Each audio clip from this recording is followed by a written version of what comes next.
प्यारे साथियों, Madhubani GS class में आपका स्वागत है।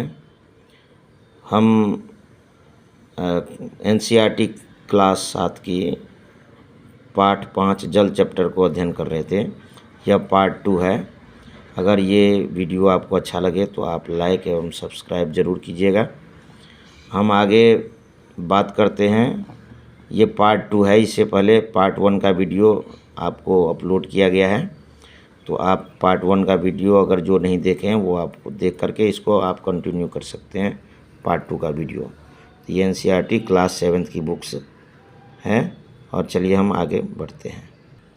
पिछले वीडियो में हमने ये पार्ट 5 है, जल है, इनके बारे में हमने बात किया था। जल चक्र के बारे में, ये जल चक्र का फ़ोटो हमने बताया था कि कैसे जल वाष्पित होकर के संघनित होकर के बादल बनता है और बादल से वर्षण होकर के वर्षा के रूप में हमारे नदी पानी के द्वारा ये पृथ्वी पे आते हैं और पुनः यह चक्र चलता रहता है, इसे जल चक्र कहते हैं। इसके बाद ये जल का हिस्सा है जो हमारे ये समुद्र में जो है सबसे ज़्यादा जल पाए जाते हैं, ये सबसे ज़्यादा जल मिलते हैं। ये जल नमकीन होता है। ये जो आप देख रहे हैं, ये जो आपको ये महासागर है, अटलांटिक महासागर है इधर, और इस साइड ये प्रशांत महासागर है, ये हिंद महासागर है। ये हिंद महासागर हमारे हिंदुस्तान के नाम पे पड़ा हुआ है। ये अरब सागर है पश्चिम में, इंडिया के पश्चिम में, और ये बंगाल की खाड़ी है पूरब में।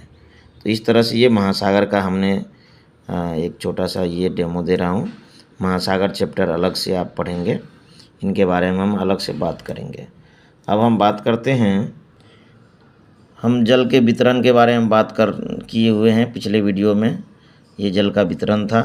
फिर हमने महासागर परिसंचरण के बारे में बात किए थे कि महासागर का जल किस तरह से परिसंचरित करता है।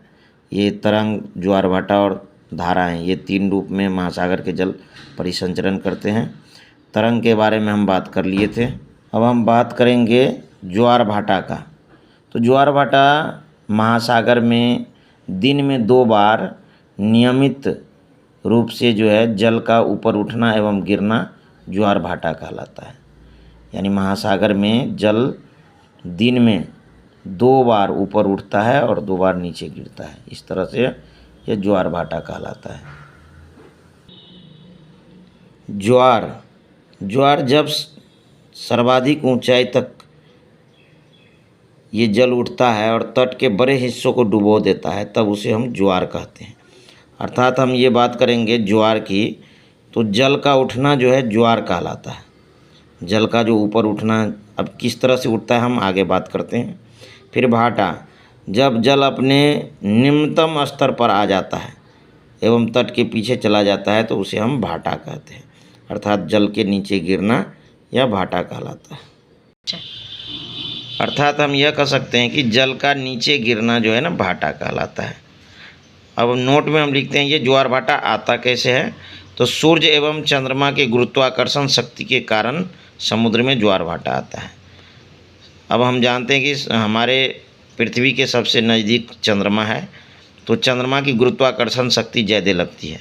साथ साथ में सूर्य की भी गुरुत्वाकर्षण शक्ति पृथ्वी पर लगती है। तो यह दोनों गुरुत्वाकर्षण शक्ति के कारण समुद्र में ज्वार भाटा आता है।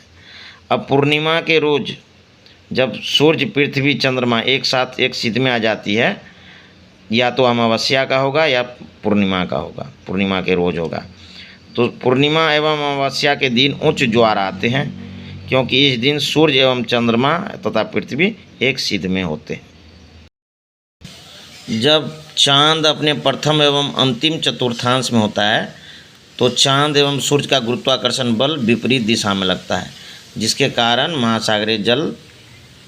महासागरीय जल पर ये दिशाओं का प्रभाव पड़ता है और अलग अलग दिशाओं में इसका ये जो है ना बल लग पाता है। इसलिए यहाँ निम्न ज्वार आता है, यानी लघु ज्वार इस स्थिति में आ जाता है।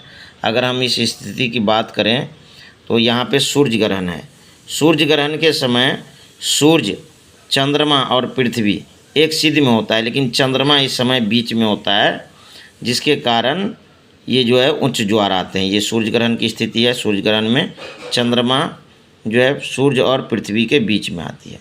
चंद्र ग्रहण की बात करें तो चंद्र ग्रहण में सूर्य और चंद्रमा के बीच में पृथ्वी आती है, इसलिए इस समय चंद्र ग्रहण कहा जाता है। अब देखिए चंद्रमा जो है ये पृथ्वी की चक्कर लगाता है ऐसे, तो एक स्थिति ऐसी है कि जो चंद्रमा सूर्य और पृथ्वी के बीच में आती है, तो इस स्थिति में गुरुत्वाकर्षण बल बहुत तेज़ी से लगता है पृथ्वी पर, और इस स्थिति को सूर्य ग्रहण लगता है और उच्च ज्वार आते हैं।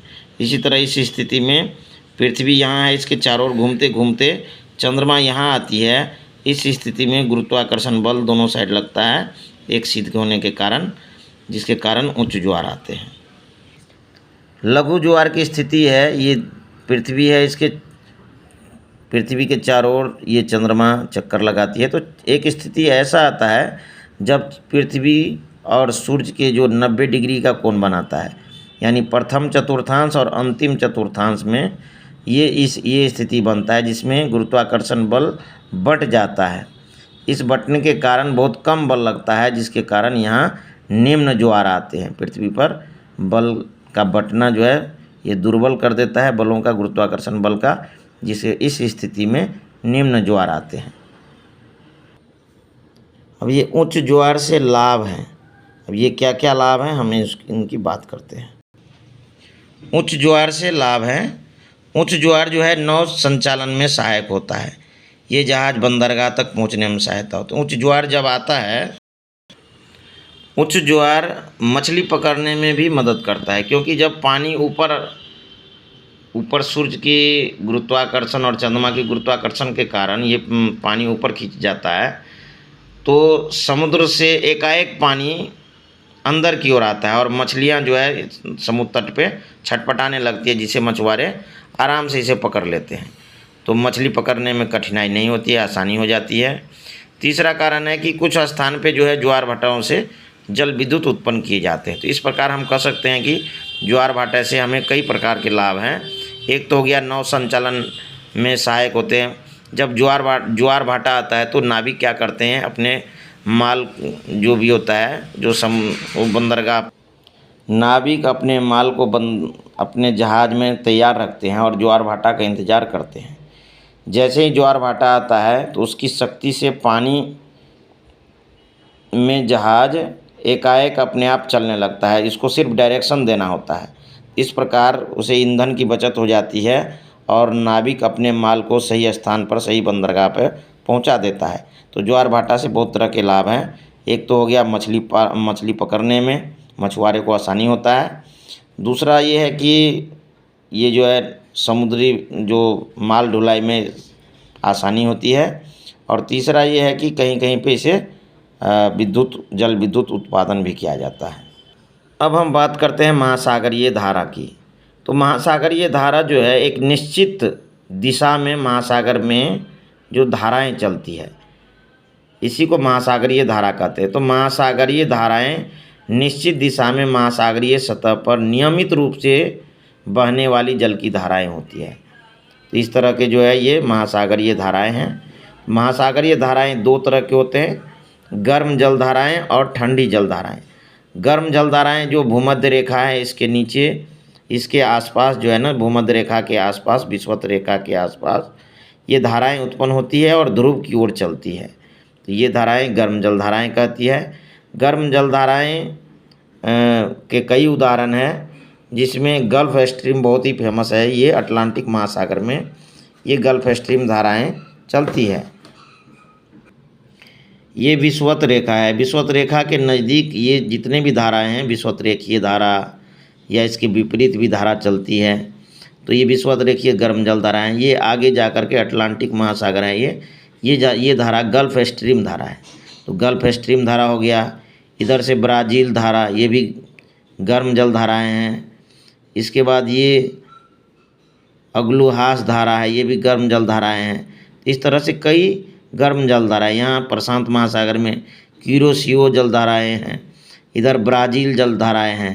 तो ये सब गर्म जल धारा के उदाहरण हैं। ठंडी जल धाराएं ध्रुव से विषुवत रेखा की ओर चलती है।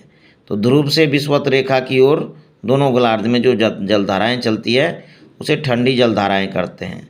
ठंडी जलधाराएं, ये मौसम आसपास के मौसम को ठंडा कर देता है और गर्म जलधाराएं भी आसपास के मौसम को गर्म कर देता है। तो जब ठंडी जलधाराएं और गर्म जलधाराएं जहाँ मिलती है, ये पॉइंट मान लीजिए अटलांटिक महासागर की बात करें तो ये गल्फ स्ट्रीम जलधारा है और इधर से लेब्राडोर जलधाराएं जहाँ मिलती है, यहाँ पे कुहासा वाला क्षेत्र होता है, यहाँ नाविक को नौ संचालन में बहुत दिक्कत होती है। और लेकिन एक चीज़ यहाँ है कि यहाँ मत्स्य क्षेत्र बहुत ही ज़बरदस्त होता है, मत्स्य पालन, यहाँ मत्स्य का मछली बहुत ज़्यादा यहाँ पाया जाता है। ये महासागर में एक घास यहाँ होता है, प्लैंकटन घास होता है जो मछलियाँ बहुत खाती है। एक तो ये पॉइंट हो गया, ये उत्तरी अमेरिका के पूर्वी तट पर। और यहाँ जापान है, ये जापान है, जापान। तो जापान है, जापान में भी यहाँ से ठंडी जलधाराएँ आती है, यहाँ गर्म जलधाराएँ आती है। तो यहाँ भी धुआं कुहासा जैसा मौसम होता है।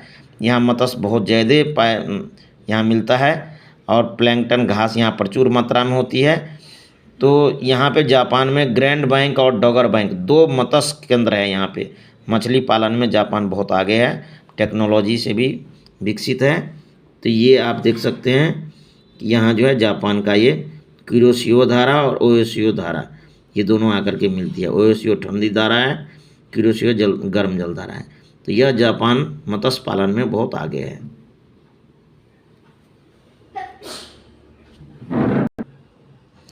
तो हमने लिखा है गर्म जलधाराएं भूमध्य रेखा से उत्पन्न होकर ध्रुवों की ओर प्रवाहित होती है। इसके उदाहरण है गल्फ स्ट्रीम, विश्वतीय धारा, ब्राज़ील धारा, कुरोशियो धारा। इस तरह की आप ये धाराएं हैं।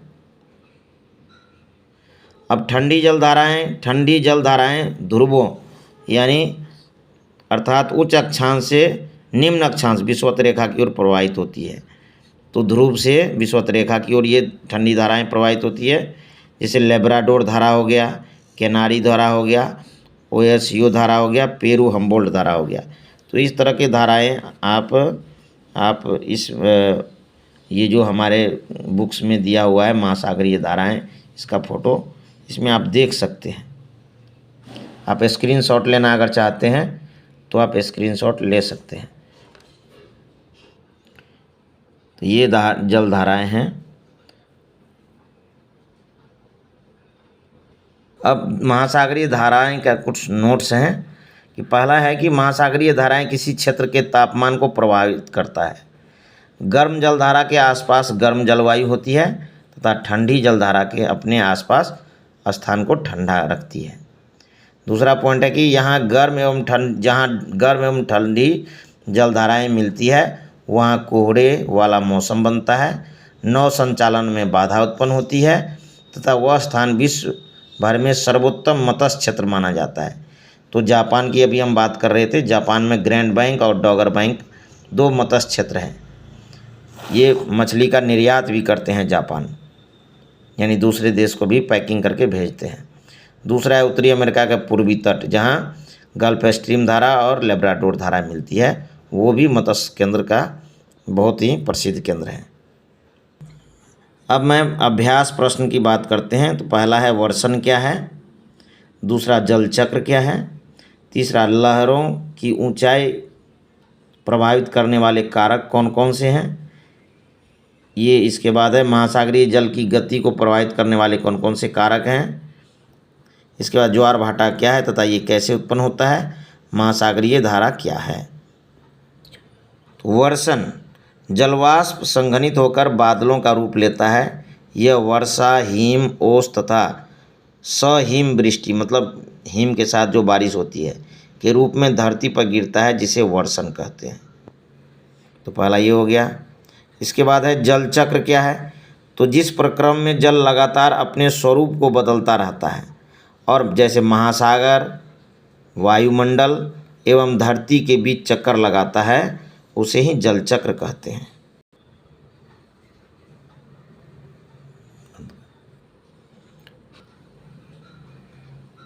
ये अब क्वेश्चन है कि लहरों की ऊंचाई प्रभावित करने वाले कारक कौन कौन से हैं। तो ये है लहरों की ऊंचाई को प्रभावित करने वाले कारक। एक तो जल की मात्रा, दूसरा है वायु की गति और तीसरा है सूर्य एवं चंद्रमा की आकर्षण शक्ति, जो गुरुत्वाकर्षण शक्ति है उसके कारण ये प्रभावित होती है। ये है अगला क्वेश्चन है कि महासागरीय जल की गति को प्रभावित करने वाले कारक कौन कौन से हैं। तो महासागरीय जल की गति को प्रभावित करने वाले कारक हैं सूर्य और चंद्रमा की आकर्षण शक्ति, इसके कारण ही प्रभावित होता है। दूसरा, महासागरीय जल में लवणता की मात्रा, अब कितना लवण है, कम लवण होगा तो इसकी आकर्षण शक्ति पर डिपेंड भी करेगा। तीसरा है वायु की गति, चौथा है तापीय अंतर और पांचवा है पृथ्वी की घूर्णन गति। और भी क्वेश्चन इसमें है, उनको मैं सारांश में मैं इसमें लिख दिया हूँ, आप उनको देख सकते हैं। दूसरा क्वेश्चन है कि कारण बताइए, क्या कारण है कि समुद्री जल नमकीन होता है। तो समुद्री जल नमकीन होने का कारण है, पहला कारण है कि महासागरों में अधिकांश नमक जो होता है सोडियम क्लोराइड के रूप में होता है, जिसके कारण समुद्र का पानी नमकीन होता है। दूसरा है समुद्र जल में लवणता की मात्रा अधिक होती है, लवणता ज़्यादा होने के कारण समुद्र का पानी नमकीन होता है। और तीसरा जो इसका की पॉइंट है, बहुत अच्छा ये पॉइंट है तीसरा पॉइंट है कि समुद्री जल का नियमित रूप से वाष्पीकरण होता है, ये आप जान चुके हैं जल चक्र में, किंतु लवणीय पदार्थ का वाष्पीकरण नहीं होता है, न होने के कारण समुद्री जल की लवणता बढ़ती जाती है। तो समुद्री जल का वाष्पीकरण तो हो जाता है, लेकिन जो नमक रहता है वो समुद्र में ही रह जाता है, जिसके कारण समुद्र का खारापन और बढ़ता जाता है। अब कहता है दूसरा कारण बताना है कि जल की गुणवत्ता का ह्रास हो रहा है, बहुत जल की समस्या बहुत बढ़ती जा रही है। तो जल की गुणवत्ता के ह्रास होने का कारण है कि मनुष्य के क्रियाकलाप से जल का प्रदूषण, बहुत सारे काम करते हैं और यह जो है ना, इससे जल प्रदूषित होते हैं, तो जल प्रदूषण है। दूसरा है उद्योग से निकलने वाले रसायन का जल में मिलना, जिसके कारण ही जल की गुणवत्ता का ह्रास हो रहा है। तीसरा है कि मानव अपने कृषि में कीटनाशक एवं हानिकारक रसायन का प्रयोग करता है, जो आगे जल में जा कर के घुल जाता है, वर्षा जल में या कोई किसी तरह के जल में सिंचाई करने से यह जल में घुल जाता है और आगे जा कर के ये कीटनाशक समुद्र या जल तक पहुंच जाता है। तो इस तरह से गुणवत्ता की ह्रास हो रहा है। चौथा है मिलान कीजिए, मिलान करने में है आपका एक साइड कैस्पियन सागर है, ज्वारभाटा, सुनामी, महासागरीय धाराएं, दूसरे साइड है विशालतम झील, जल में अधिक चढ़ाव एवं उतार, तीसरा है भूकंप की तीव्र भूकंपीय तरंगे, चौथा निश्चित मार्ग में प्रवाहित होने वाले जल की धाराएं और पांचवा है जल चक्र। तो कैस्पियन सागर है, ये विशालतम झील है, पृथ्वी पर सबसे बड़ा झील है ये कैस्पियन सागर। दूसरा है ज्वारभाटा, इसका मतलब निश्चित मार्ग से प्रवाहित होने वाले जल की धाराएं हैं, जो ज्वारभाटा है।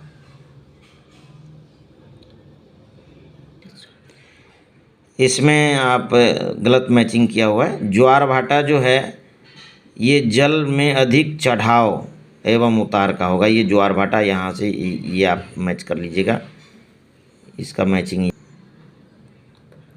ज्वारभाटा जो है जल में अधिक उतार चढ़ाव होगा, सुनामी जो है तीव्र भूकंपीय तरंग होगा, और महासागरीय धाराएं, तो ये जो होगा ये आपका ये होगा निश्चित मार्ग से प्रवाहित होने वाली जल की धाराएं।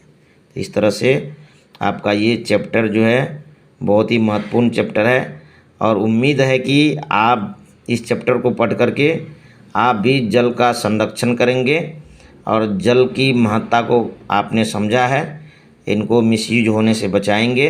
हमारा यही ध्येय है कि आप लोग जल को बचाएं, जल को संरक्षित करें और जल की गुणवत्ता को भी बरकरार रखें। आगे अगर आपको यह वीडियो अगर आपको अच्छा लगे तो लाइक एवं सब्सक्राइब करना। बहुत बहुत धन्यवाद। जय हिंद।